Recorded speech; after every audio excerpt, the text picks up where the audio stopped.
Olá, boa tarde, sejam todos muito bem-vindos a mais uma reunião pública do Núcleo Espírita Alta de Souza, o NEAS. Eu sou Cris Mascarenhas, do NEP, Núcleo de Estudo e Pesquisa do Evangelho, do Alta de Souza também. E, para iniciar, eu vou fazer uma descrição de imagem rapidamente para os nossos irmãos com deficiência visual e, em seguida, a nossa prece para começar o trabalho e nossas reflexões.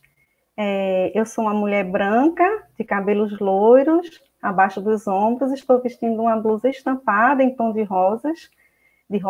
Atrás de mim tem uma parede lilás, um quadro e um armário.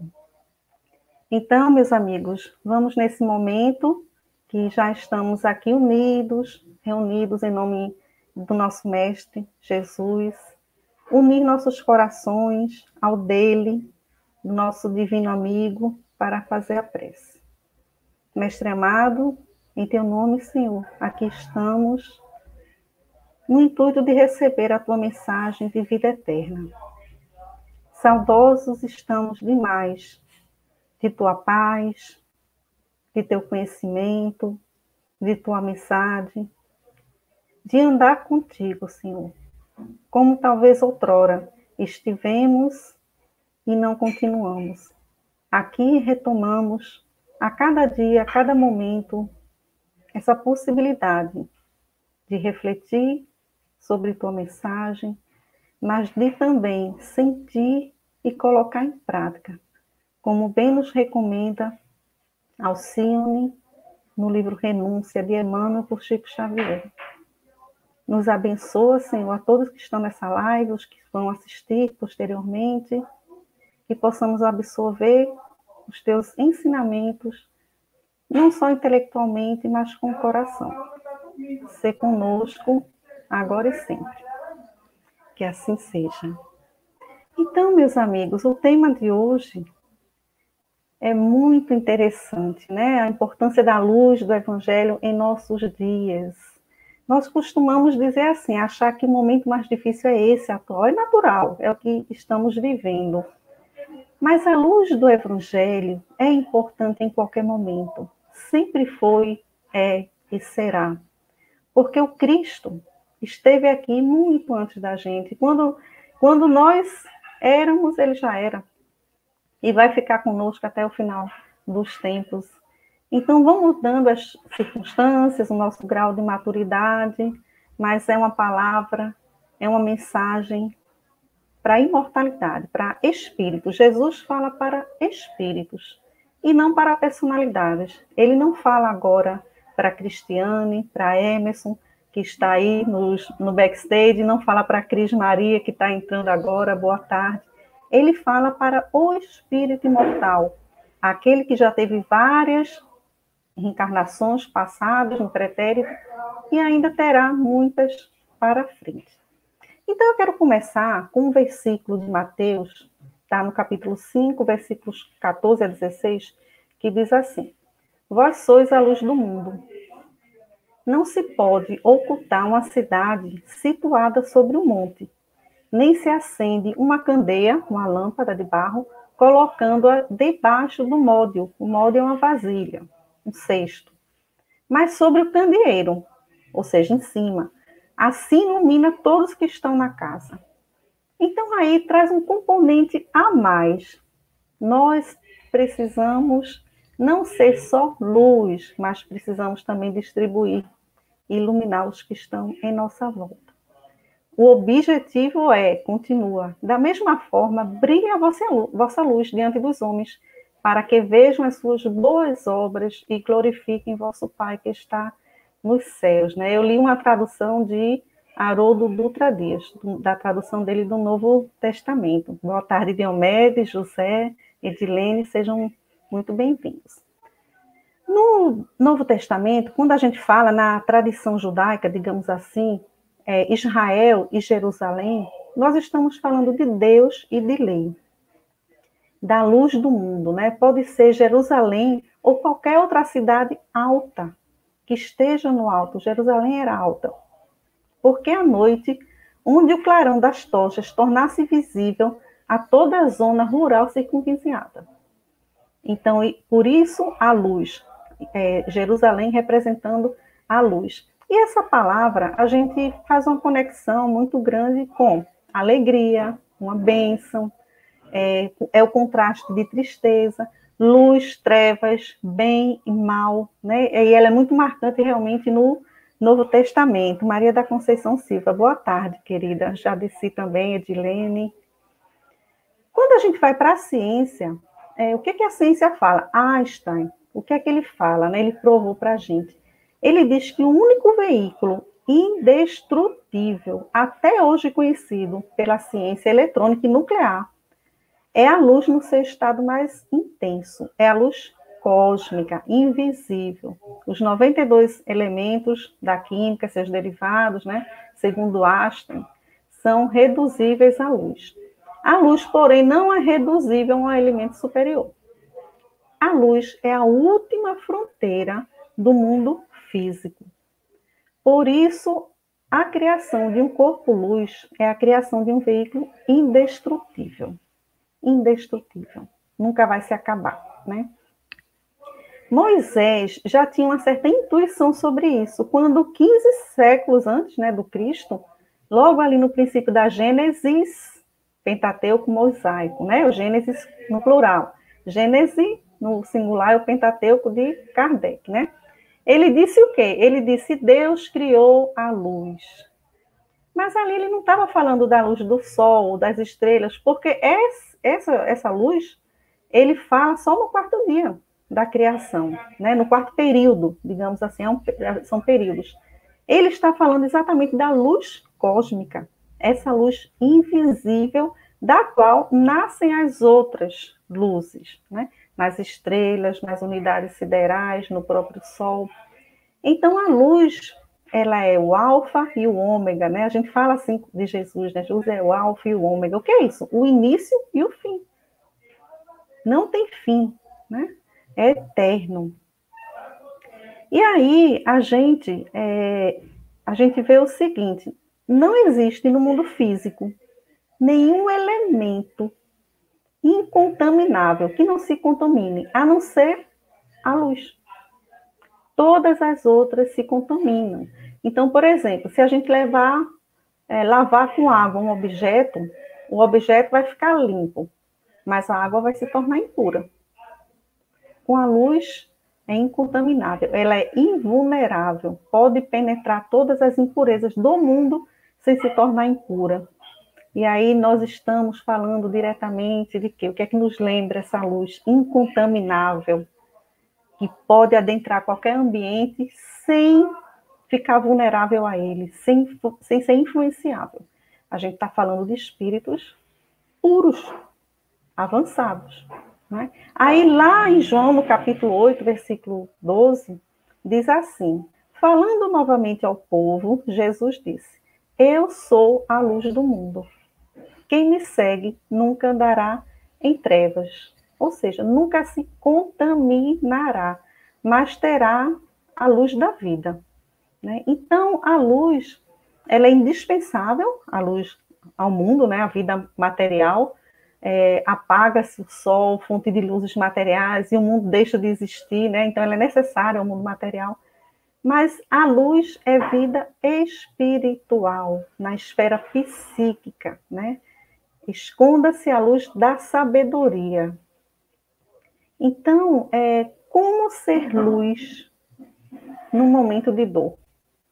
Num momento que, por exemplo, se perde entes queridos, alguém que se ama, como tanto está ocorrendo nesse momento, né?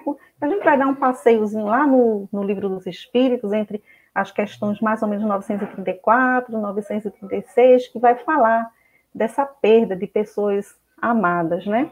Então, essa dor, ela tem dois caráteres, né? Júlia, boa tarde, amiga Florida, querida amigos, Cristina Moura, Euri, só amigos por aqui, que coisa boa, Maxi. A dor física, aquela detectada pela medicina, é a sensação penosa, desagradável, né? Produzida pela excitação de terminações sensíveis, nervosas, né? A estímulos. E a dor espiritual é aquela que é de emoções e sentimentos, né? É a mágoa por um desgosto, de um coração, é um sentimento de decepção por uma desgraça, um sofrimento, a morte de um ente querido, a perda de um emprego. Então, essa dor é uma dor emocional. O sentimento é a soma de várias emoções. Então, essa dor, ela causa um sentimento que ali pode ter várias emoções juntas, de raiva, de medo. Então, é algo realmente que vai passar para o corpo físico, né? Quem pode falar dessa dor, de uma dor dessa, por exemplo, da perda, né, de um ente, é quem perdeu, né? A perda é o quê? Você ser privado, você não ter mais acesso, né? A gente perde alguém, aí fica a reflexão. Nosso entendimento pela doutrina espírita é que nós não perdemos ninguém, porque ninguém deixa de existir. A vida continua após a morte do corpo físico, da desorganização biológica, se continua. Então, esse já é um primeiro consolo. A doutrina espírita, por si só, por esclarecer, ela já é consoladora. Por conta disso, né, desse entendimento. E aí tem uma historinha de uma esposa que perde, teoricamente, do ponto de vista, né, que a gente está falando aqui, os filhos, 2 filhos no mesmo acidente. E aí ela passa o dia sem saber como vai falar aquilo para o marido, até que ela, depois de uma oração, se inspira, e aí ela faz a seguinte pergunta quando o marido dela chega à noite em casa. Ela diz, marido, né?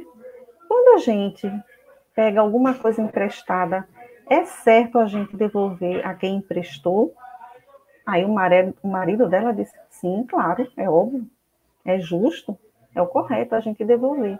E aí ela disse, pois é, hoje nós estamos devolvendo a Deus 2 filhos para o Pai Celestial, estão retornando, né? E aquilo ali serviu realmente como uma preparação para aquele impacto que o pai teria, né? A mulher usou de muita sabedoria. Então é isso. Se a gente começa a entender, pelo contrário, por outro ponto de vista, não ponto de vista material, físico, da existência do hoje, mas do ponto de vista imortal, a gente está devolvendo o que foi emprestado para cuidarmos. E a ideia seria, em vez de focar na perda, focar no ganho que teve daqueles anos em companhia, às vezes daquele ser que traz tanta alegria, né, dentro de casa. O que acontece é que a gente, normalmente, numa situação dessa, a gente começa a questionar a justiça divina. Um Deus que é soberanamente bom e justo, que sabe melhor do que nós o que é bom para a gente, né? Então a gente faz essas perguntas assim, por que levou um jovem e deixou o velho, né? O jovem ainda estava no início da vida, muita coisa para aprender, para desenvolver, para conquistar, né? Por que permite a morte de crianças, né? Que sequer começaram a viver, não tiveram nem chance, né? Por que destrói uma vida promissora, que muito teria a fazer pela humanidade, por exemplo, uma pessoa, né, de conhecimento público, que fizesse o bem, e a gente lamenta, nossa, uma pessoa que estava fazendo bem, e a gente, né, vai ficar sem essa presença, né? Dilacera o coração de uma mãe. Por que dilacerar o coração de uma mãe? Vai primeiro o filho, no lugar da mãe. Semeia a separação nas famílias, né? Não permite que continuem juntos, só deixando saudade, lembranças, né? Como consolar, né? Uma coisa é o tempo. Parece no início que não vai ter fim aquela dor, mas o Emmanuel nos diz que todo sofrimento, toda dor tem um dia certo para acabar. Fabiana Leal está dizendo, perdemos apenas o corpo físico, mas mesmo assim é difícil, precisamos aos poucos buscar essa compreensão para ter esse entendimento. Difícil sim, viu, Fabiana? Isso sim, com certeza, né? E só quem perde é que sabe. Chico dizia que a saudade É uma dor que, né, está nos dois mundos. Em determinada ocorrência, que Chico ia fazer o aniversário de um centro, ele pede para não divulgar muito, para que não cause tumulto. E aí, o que acontece? Não adiantou nada. As pessoas descobriram, quando chegou tinha gente nas janelas, do lado de fora, na rua. E aí ele diz o seguinte: é a saudade que estamos de Jesus. E aí a gente pensa, os 500 da Galileia estavam ali naquele momento, ficaram perdidos em torno daqueles discípulos, buscando a companhia deles, porque estavam com saudades de Jesus também, se sentiram abandonados, a perda daquele amigo, e foram em busca dele, né, para receber o chamado de Jesus para eles. E a gente até hoje, a gente tem saudades de Jesus. Nós estamos aqui hoje no sábado à tarde porque nós temos saudades de Jesus. Mas por que nós temos saudades dele? Porque ele era presente na vida dos discípulos. Ele partia o pão na hora da refeição. Ele que acordava cedo para pescar com os discípulos. Ele ria com os discípulos. Ele participava das festas, das tradições judaicas com os discípulos. Na hora da dor, da agonia, da doença, também estava com os discípulos. Então a gente sente falta, a gente sente saudade, porque a pessoa foi presente em nossa vida. Porque se alguém, numa tarde de domingo, me ajuda a lavar os pratos, e um dia essa pessoa foi embora, eu vou lembrar dessa pessoa, porque ela se fez presente nas coisas pequenas, nas coisas diárias. Então fica também um questionamento para a gente, se a gente está sendo presente na vida das pessoas. Será que a gente está? Será que a gente está junto? A gente está acolhendo? A gente está cuidando? A gente está fazendo uma comida? Será que estamos presentes ao ponto de essa pessoa sentir saudade da gente? Uma separação temporária, nós sabemos, porque ninguém se desliga. Quem está ligado pelo afeto, pelo amor, nada vai separar, não é?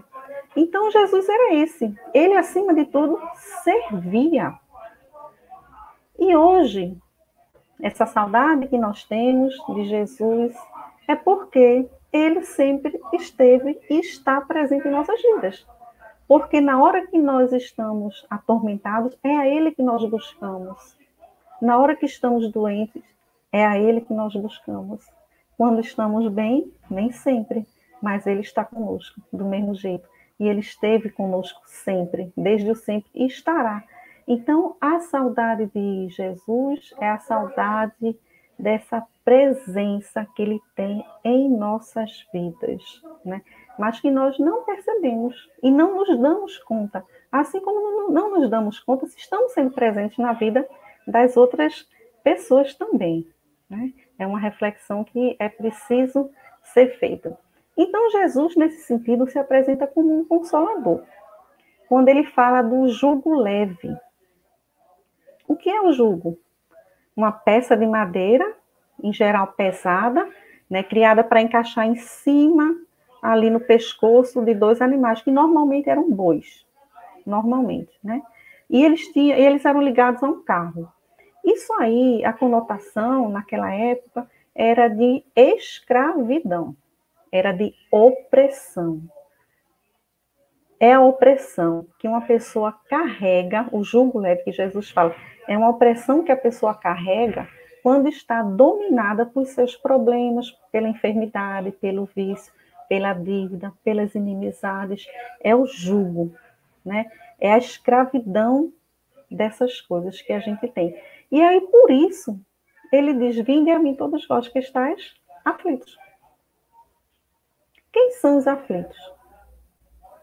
O aflito, ele já passou da conta de suportar a prova ou a expiação. Ele está num ponto de desesperar ou já desesperado, né? Ele diz: vinde a mim, vós que estáis aflitos e que estáis sobrecarregados. Carregados, todos nós estamos. Nós estamos nesse momento, meus amigos. Elizabeth, boa tarde. Nós estamos passando por uma prova coletiva e cada um de nós aqui está passando por uma prova ou expiação individual, pessoal. Então, estamos sobrecarregados. Carregados sempre estaremos, porque é natural do mundo de expiação e prova, de transição que ainda estamos vivendo, né? Mas a sobrecarga quer dizer o quê? Que a gente pode cair, que a gente pode partir, que a gente pode ir para o chão de forma tal, com essa sobrecarga de peso, que a gente não consiga levantar. E mais, não consiga levantar sozinho. Nós precisamos de Jesus, precisamos do outro para nos ajudar, né? E aí ele diz que vai nos aliviar, que ele quer dividir essa carga com a gente. E eu vos aliviarei. E observe que ele não diz que está tirando aflição, porque a evolução é um processo pessoal e intransferível, é igual a senha, né, de cartão de crédito. É assim mesmo. Aí tem uma lei de causa e efeito, que é uma lei natural. Ela acontece. Não é ninguém que impõe, né? Não é Deus que está ali julgando. Ela é a consequência apenas do acontece. Então, ela não pode ser retirada, mas ela pode ser aliviada. E fica muito mais fácil com o amigo do lado, né?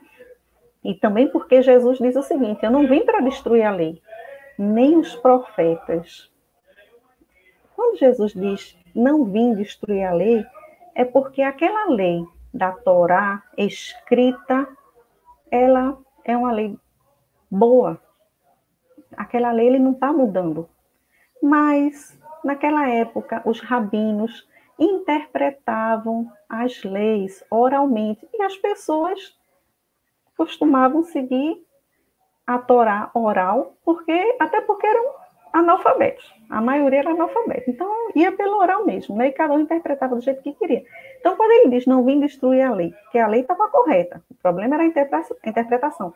E diz nem os profetas, é porque era natural daquela época, os rabinos tinham a liberdade de interpretar como quisessem. E Jesus estava respeitando isso. Ele deu a interpretação dele, né? Ele diz: tomai meu jugo sobre vós e aprendei de mim, que sou brando e humilde de coração, e encontrareis o repouso de vossas almas. Porque meu jugo é suave, meu fardo é leve. Então, aí ele traz uma outra interpretação, né? Por que que o jugo é leve?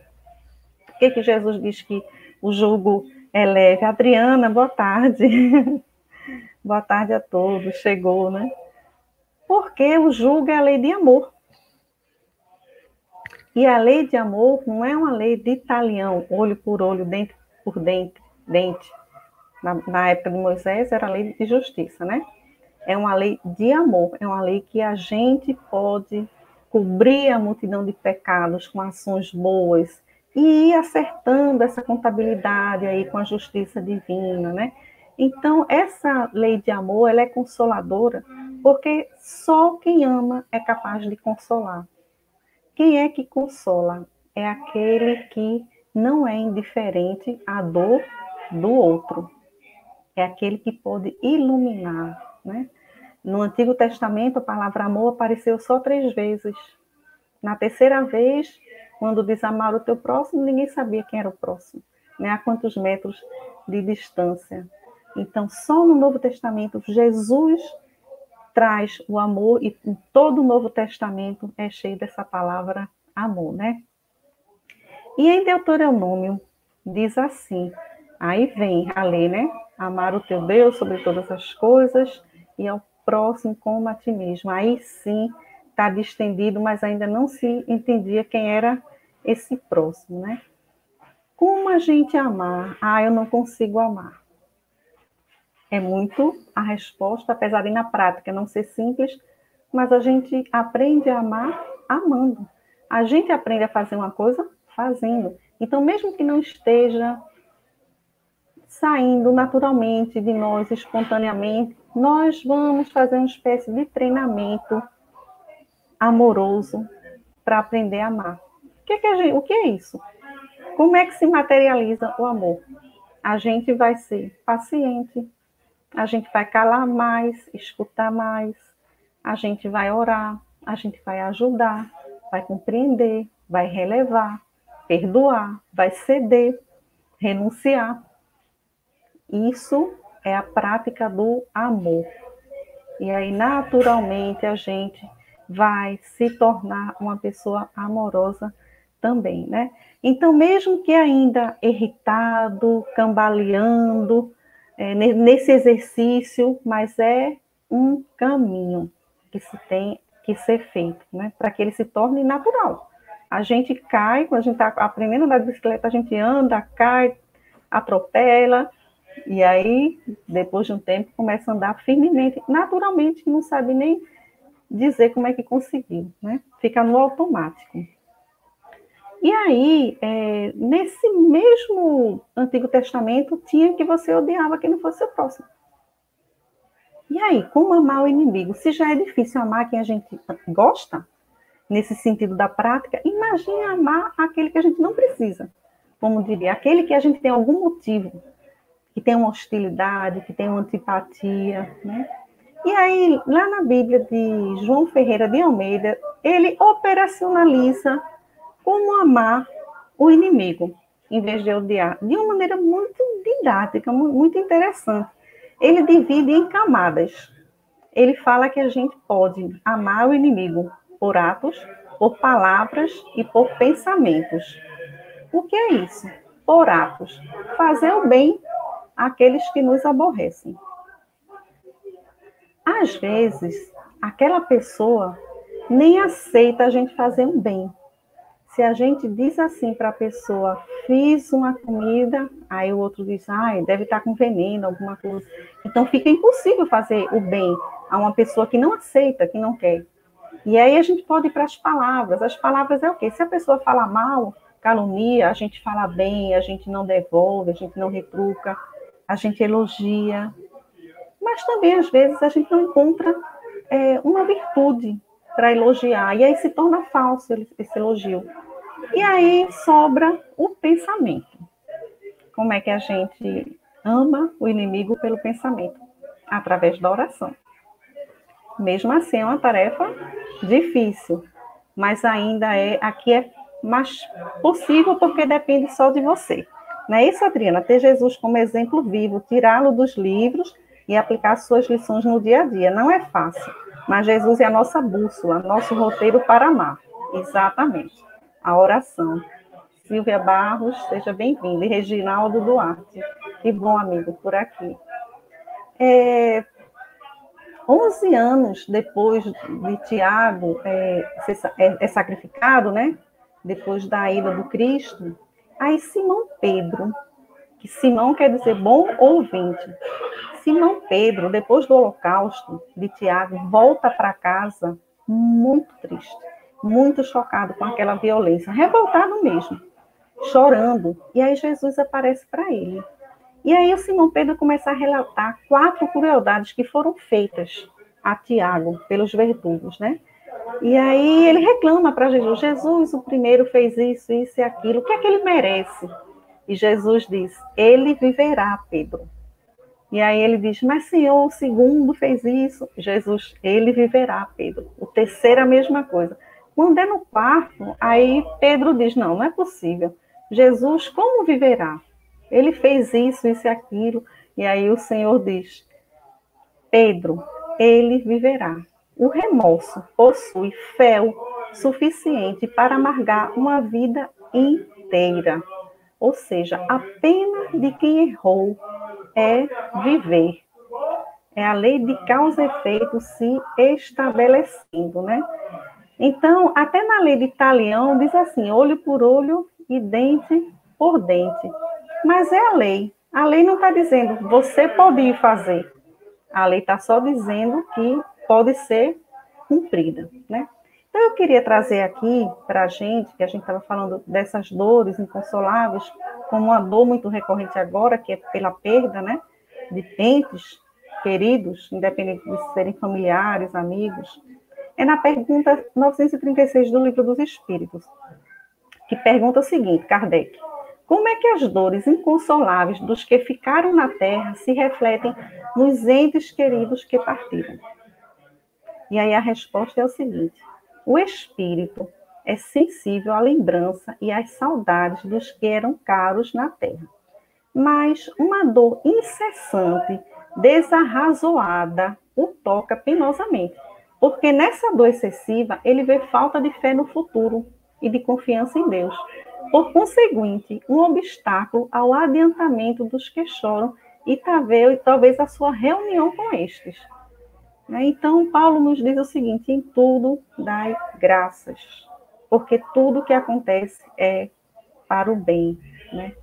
Ter o luto é natural. A tristeza é natural. Mas a gente precisa ter uma atitude positiva diante desses infortúnios. Será que se sentir privado da presença desse ser, da presença física, temporariamente, não é um egoísmo? Às vezes nem é o melhor para o outro que está indo, é o melhor para você que você queria, né? O crescimento espiritual, a maturidade, porque a dor impulsiona isso, né? A lei do progresso. Não seria também a falta de fé, a revolta contra a vontade de Deus, né? A saudade ela pode ser transformada em algo positivo. Lá no Evangelho segundo o Espiritismo, no capítulo 5, diz assim: a lembrança que deles guardais os transporta de alegria. Dores desarrazoadas, desequilibradas, os afligem tristeza. Então, o que você sentir, você vai emanar para aquele ser que se foi.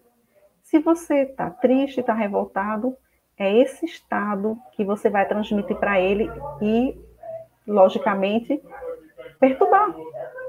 Do outro lado, se você transmite uma serenidade, uma calma, uma aceitação, uma esperança do reencontro, lembranças agradáveis de momentos bons que teve com aquela pessoa, ele vai ser contagiado por alegria, por amor, né? Vai se conectar de uma maneira positiva. Lembrando que a tristeza não é o contrário de alegria. A tristeza é um sentimento que a gente deve acolher. Eu estou sentindo tristeza, eu tenho um motivo, é legítimo, eu aceito e eu vou deixar essa tristeza processar. Eu tenho esse direito de ficar triste, mas eu não posso estacionar na tristeza. Eu tenho que passar pela tristeza. Eu passo aquele período, mas eu me recupero. Eu não posso ficar, né, estabilizada. A gente tem um exemplo de uma mãe que vivia se aproximando da filha, né? E toda vez que isso acontecia, a mãe que tinha desencarnado, a filha adoecia. E ela, quando percebeu isso, através da ajuda dos guias espirituais, ela se afastou.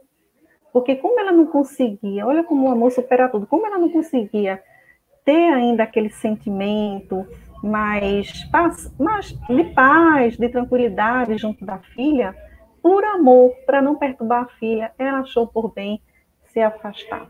Melhor do que adoecer a filha. Então, a gente vê aí o amor, mais uma vez, superando, né?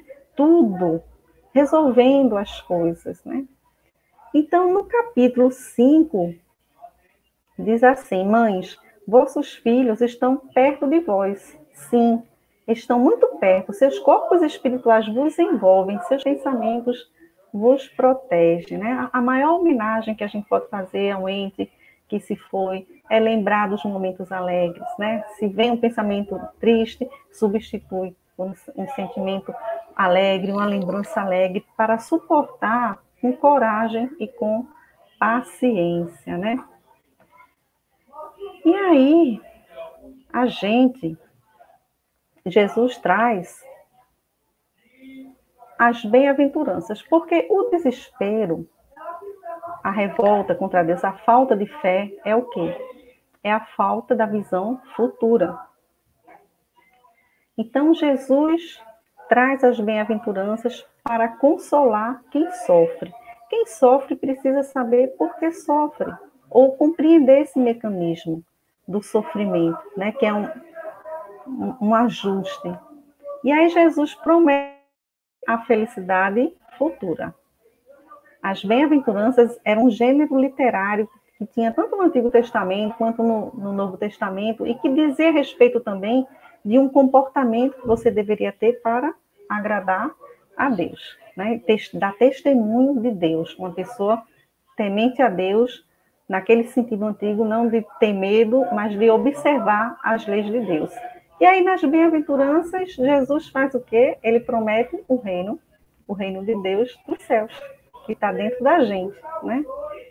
O Eurípides Barçanufo, ele era muito católico ainda na época, quando um tio dele, espírita, levou ele para uma reunião mediúnica. E ele ficou espantado com aquilo tudo, né? Mas ele pensou o seguinte: ele nunca tinha conseguido entender as bem-aventuranças.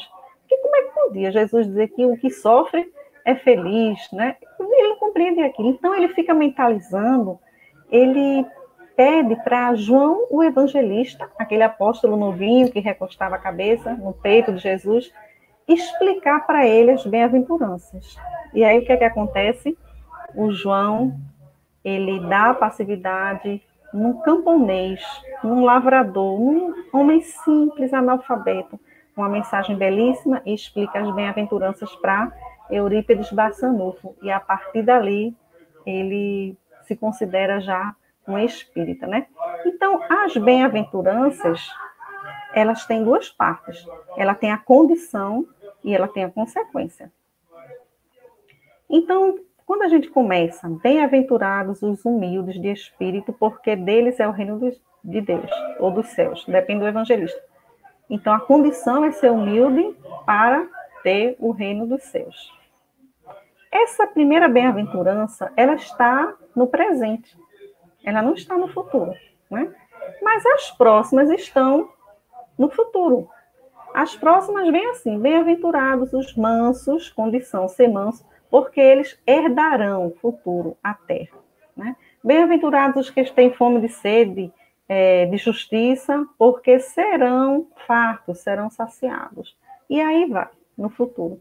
Então, o que é que a gente entende? Que essa primeira bem-aventurança, ser humilde, ela é imprescindível, ela é a primeira na hierarquia para a conquista das demais. Por isso que ela vem no presente, porque quem é humilde já tem, digamos assim, o reino de Deus conquistado, né? Por que o futuro? Nós estamos num mundo que material, mas é um mundo ilusório e é um mundo transitório.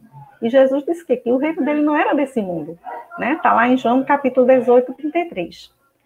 Então, o consolo que Jesus traz para os que sofrem é um mundo espiritual. Não diz respeito ao mundo material. Por quê? Porque no mundo material eu talvez não possa resolver uma situação de desemprego, de uma perda de um ente querido. Algumas situações eu não resolvo no mundo material, mas no mundo espiritual tudo é possível. Eu posso tudo, porque depende de mim. São as virtudes. Basta eu ter a vontade, né? A vontade que está lá no livro Pensamento e Vida, no capítulo específico de Emmanuel, né? É necessário isso. Então, talvez sejamos sim aflitos nas coisas materiais, mas não necessariamente nas coisas espirituais. Né? A sobrevivência do espírito após a morte, essa certeza da vida futura é que nos dá a esperança, né? E a força para passar pelas tribulações. Sem a vida futura, nada faz sentido. Sem a noção dessa vida futura, eu fico sem esperança, eu entro no desespero, eu me entrego aos prazeres imediatos, a atitudes temerárias, eu não vou respeitar ninguém, nem a mim mesmo. Por quê? Se tudo vai acabar, se não tem sentido, né? Então eu vou aproveitar. Eu vou entrar naquele ciclo que Joana de Ângeles diz o seguinte, que o homem é o único ser pensante. Porém, ele quase nunca reflete para agir. Então, age impulsivamente, né? Então, o problema do homem é esse. Ele fica naqueles vícios, naquelas paixões, comer, beber, sexo desregrado, né? Porque ele vive sem refletir, como se fosse um ser irracional, que não somos, né? Então, observem, a gente está no mundo, né? A gente tem uma expressão muito que diz assim, a gente não é do mundo, mas está no mundo, né? Jesus, ele fala do cosmos como mundo em 4 níveis. Ele fala do mundo como uma obra de Deus, né? A criação, fala no mundo hostil, contrário a Deus, fala no mundo enquanto as pessoas, a humanidade inteira, o mundo, a humanidade, e o mundo enquanto história, cultura, né, que a gente conhece. Então, olha só, muito frequentemente no Novo Testamento, e particularmente nos escritos de João, esse vocábulo cosmos, mundo, vem de uma maneira como se fosse sinistra, né? É um mundo que Deus não desejou, Deus não fez, mas é um mundo que nós construímos. Um mundo em oposição, né? Um mundo na direção do mal. Então, é preciso reconhecer o quê? Por quê? Por que a gente se afasta das leis de Deus? Porque a gente dá esse direcionamento para o mal. Porque não nascemos maus, nascemos simples e ignorantes. A maldade é uma opção e criada por nós, né? Por conta do nosso orgulho. Por isso que é uma das maiores chagas do mundo, é o orgulho. Porque o orgulho, ele origina no homem, e o orgulho tem algo muito difícil, que é o seguinte, o orgulho, ele é um sintoma de uma loucura. Ele pode ser dito como isso, né? A gente tira pela parábola de Adão e Eva. O que acontece ali, naquela parábola de Adão e Eva? É uma palavra em que eles simplesmente desobedecem a Deus. Eles não creem, eles querem conhecer a árvore do conhecimento, querem saber, e eles desobedecem a Deus, né? Bom, então, o mundo é a cobiça do materialismo, é a cobiça do materialismo, né? A idolatria desse materialismo. E aí tem uma coisa interessante que Nietzsche diz. Ele fala assim, quanto mais a gente olha para o abismo vai olhar para dentro de nós. Então, ele quer dizer que quanto mais a gente dá foco em algo, aquilo ali vai se tornar grande para a gente. Quanto mais a gente se preocupa com as coisas materiais, mais aquilo ali vai se tornar importante para a gente. É isso que está querendo dizer o sexo, a gula, o poder, o acúmulo de bens materiais, né, que são as aflições do mundo, né? Entretanto, mesmo assim, é um germe do amor. Mesmo o amor que eu tenho a um bem material, é um amor torto, mas já é um prelúdio desse amor, né? Joana de Ângeles diz o seguinte, que nós andamos distraídos por esses estímulos externos, anestesiados, né? Nós tentamos compensar nossas dores, nossas carências com as coisas materiais, né? Então, no sentido espiritual, que é justamente no que Jesus falava, Jesus sempre falava das coisas espirituais através das materiais, para facilitar o entendimento da gente, né?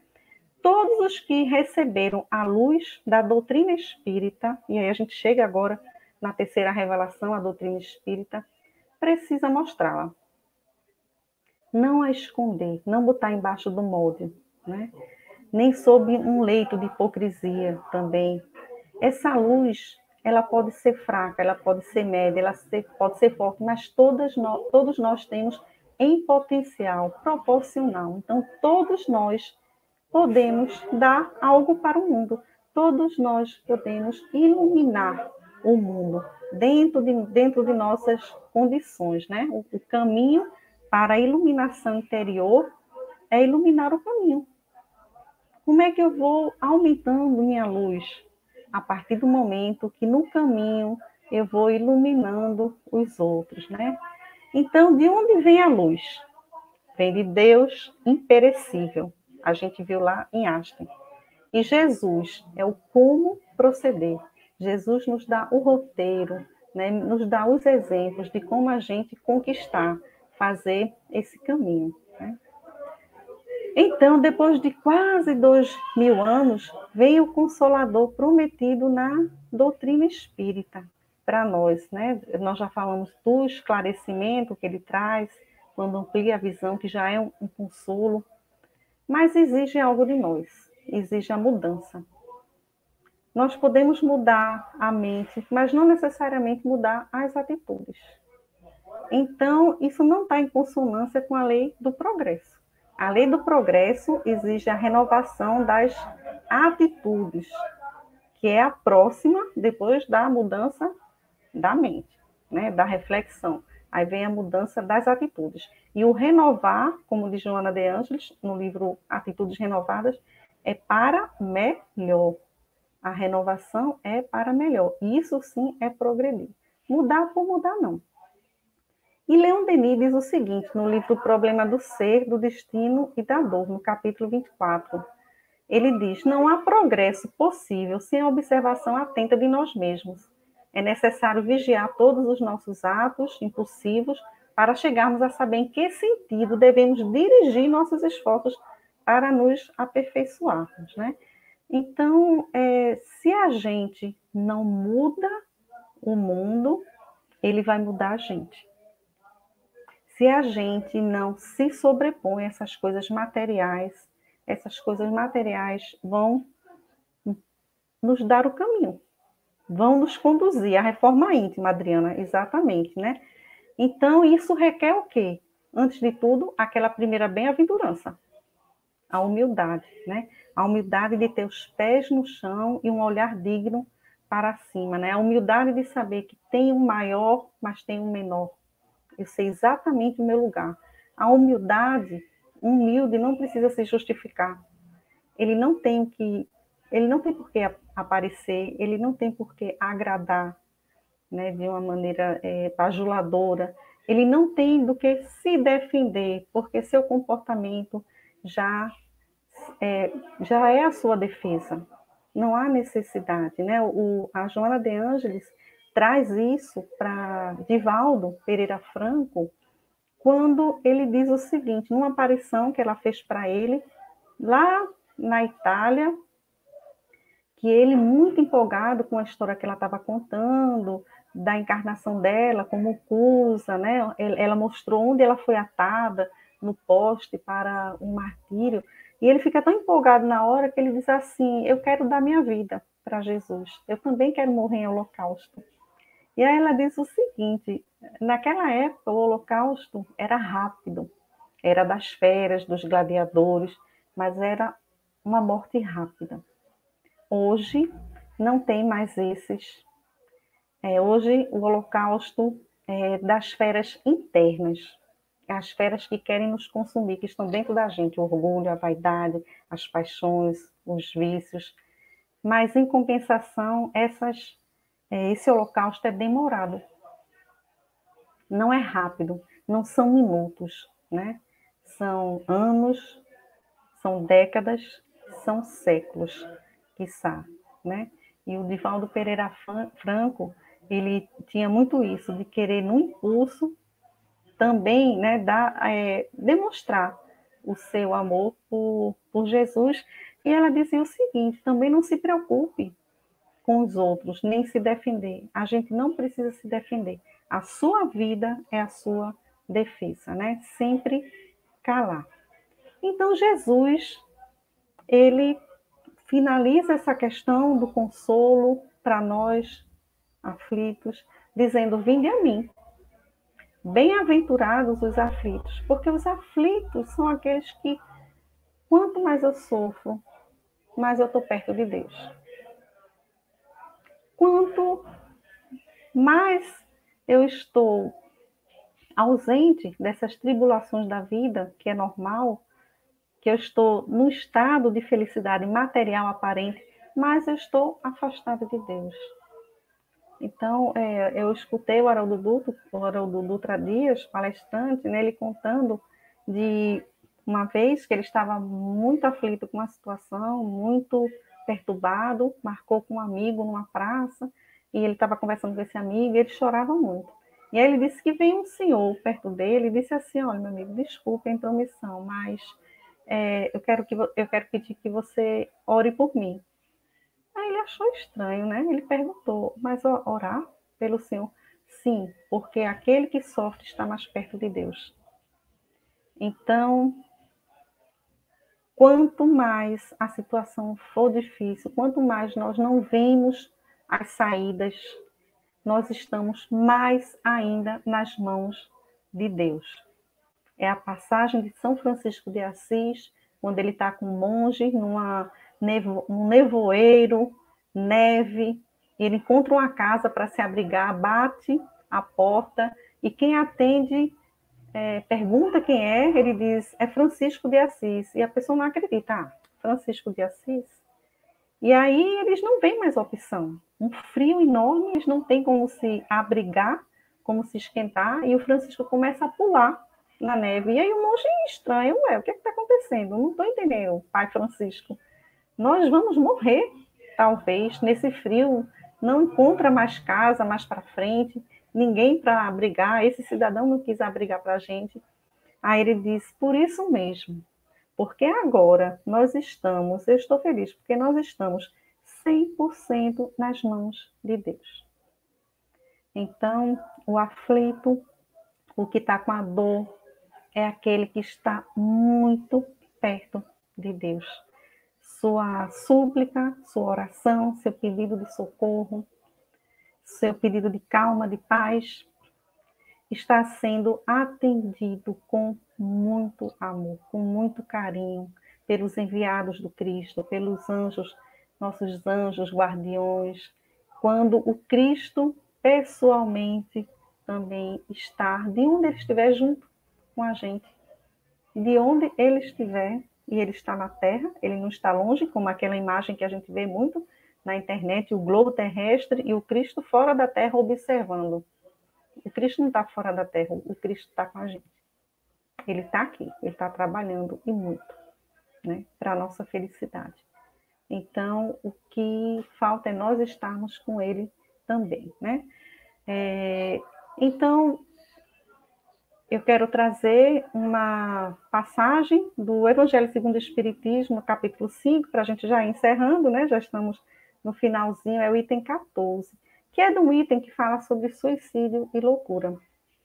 E diz assim, a calma e a resignação, auridas da maneira de considerar a vida terrestre, da confiança no futuro, dão ao espírito uma serenidade que é o melhor preservativo contra a loucura e o suicídio.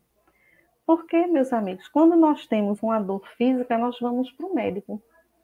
Então, se nós temos uma dor emocional, por que não vamos para o psicólogo? Por que não vamos para o trabalho na instituição religiosa que a gente faz parte? Por que não fazemos um atendimento fraterno? Por que não pedimos socorro a um amigo? Por que não cuidamos dessa dor emocional? Que é tão legítima, até a OMS já considera que a dor emocional é uma doença como a dor física. Nós precisamos entender isso, né? No entanto, o Leon Denis também diz o seguinte para a gente, a dor é uma lei de equilíbrio e educação. Ela está querendo nos avisar algo, nos chamar a atenção para algo. Ela está dizendo que, olha, você está no caminho errado, tem alguma coisa que tem que voltar, que a gente tem que mudar, né? Então, na última aparição do Cristo, do nosso Senhor, na última aparição, inclusive, que ele faz fisicamente, quando ele diz, ele não vai mais aparecer materialmente para os seus discípulos, não só aqueles 11 que ficaram, né, Judas já tem suicidado, mas para os 500, para aqueles mais próximos. A última frase do Cristo, em voz direta, que ele já tem subido, inclusive nesse momento, é que eu estarei convosco até o final dos erros. Então, nós temos um amigo, queridos irmãos que estão aqui, que estão nos acompanhando, um amigo. Que amigo é esse? Que está conosco sempre, que esteve, que vai estar, que nós podemos contar com ele. Quando a gente não possa contar com mais nada no mundo, com ninguém, ainda assim a gente tem esse amigo fiel, né, do nosso lado, interessado na nossa felicidade. nos aguardando no nosso tempo, esperando apenas que nós possamos dar esse sinal, baixar o nosso orgulho de querer competir com Deus, de querer teimar, quando já sabemos qual é o bom caminho, quais são as boas atitudes. É uma teimosia isso, como crianças birrentas. Mesmo assim, Ele espera, sem nos constranger, que nós possamos amadurecer espiritualmente. Isso é se auto-iluminar. Se auto-iluminar vai ser o que Jesus pede para nós, porque nós precisamos dar a contribuição na obra divina, precisamos dar o que já recebemos de outros que vieram antes da gente. Precisamos iluminar também. A auto-iluminação é para se iluminar, e iluminando estamos nos auto-iluminando também. Né? É uma sequência natural. E esse chamado é feito por Jesus aos 12 discípulos, é feito por Jesus aos 70, é feito por Jesus aos 500 da Galileia, que até hoje estão também em reencarnações para nos iluminar, e é feito diariamente para nós. Esse chamado de nós já sermos aqueles que podemos iluminar, né? Que podemos ajudar, para que, ajudando, iluminando o outro, esqueçamos das nossas questões individuais, possamos suportar de melhor forma. Nossa força está no outro, está no relacionamento. Quando Jesus veio à Terra, Ele veio nos ensinar a nos relacionar com Deus. Tudo está no relacionamento, né? Então, meus queridos, eu quero aqui me despedir, só faltam 3 minutinhos, fazer a prece, né, para a gente encerrar esse estudo de hoje, essa conversa, agradecendo a todos que estiveram aqui, né? A Adriana trouxe a questão da empatia, exatamente. A empatia, junto com a competência técnica, é a virtude mais desejada das empresas, dos recrutadores, que um funcionário tenha. Ele seja um bom técnico naquilo que ele precisa fazer, mas depois disso, ele ser empático é imprescindível, né? Ele reconhecer o outro. Gratidão a todos, fiquem com Deus e vamos orar então, né? Agradecer a Jesus de Nazaré, nosso Rabi, nosso mestre, que tanto nos vem dando. E sabemos, Senhor, que nossa saúde, às vezes comprometida, é porque não damos vazão a esse bem que recebemos incessantemente de Ti e dos Teus prepostos, dos Teus colaboradores. Essa saúde que Emmanuel diz que depende que nós deixemos escoar o bem que recebemos diariamente, a luz da vida, o sol que nos aquece, os alimentos, a natureza, a possibilidade de usar nossa inteligência para a sobrevivência e para o desenvolvimento. Muito recebemos. Que possamos dar vazão para que essa água que entra em nós possa escoar, uma vez que ela parada apodrece, e assim nos quedamos nas enfermidades. Gratidão, Senhor, por esse momento. Abençoa todos que aqui estão, os que verão essa live mais na frente. E ao Núcleo Espírita Alta de Souza, nossa gratidão pela oportunidade do estudo, de estarmos juntos. E que possamos seguir animados, otimistas, como Tu mesmo deste o exemplo em todas as ocasiões, de otimismo, de confiança em Deus, de fé no futuro, porque somos espíritos imortais. Se conosco, Jesus, agora e sempre. Assim seja. Muito obrigada a todos. Tenham um bom domingo. Boa semana a todos. Diomedes também, Francisca. Gratidão, Adriana. Boa tarde a todos. Fiquem com Deus.